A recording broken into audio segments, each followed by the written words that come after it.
I want to get into a word that I received back on February 28th. So I was sleeping. I was sound asleep in my bed, and I heard my brother's voice. And he was whispering in my ear, a loud whisper, like a loud, urgent whisper. And he said, Michele, there's someone knocking at my door.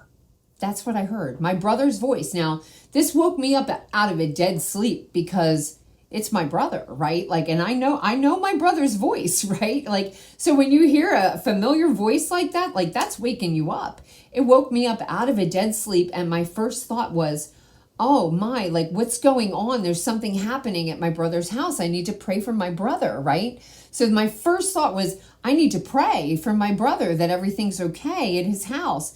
But then I heard another voice. This was not my brother's voice.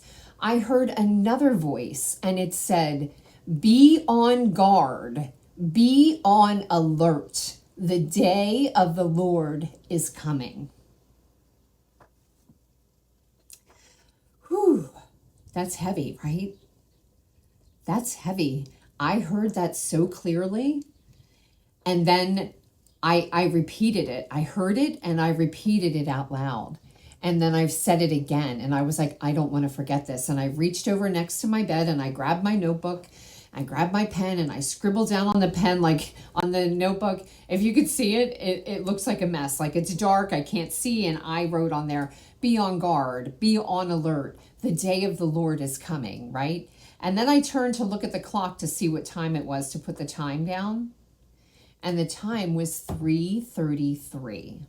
Guess what? I did not stay in bed. I got out of bed.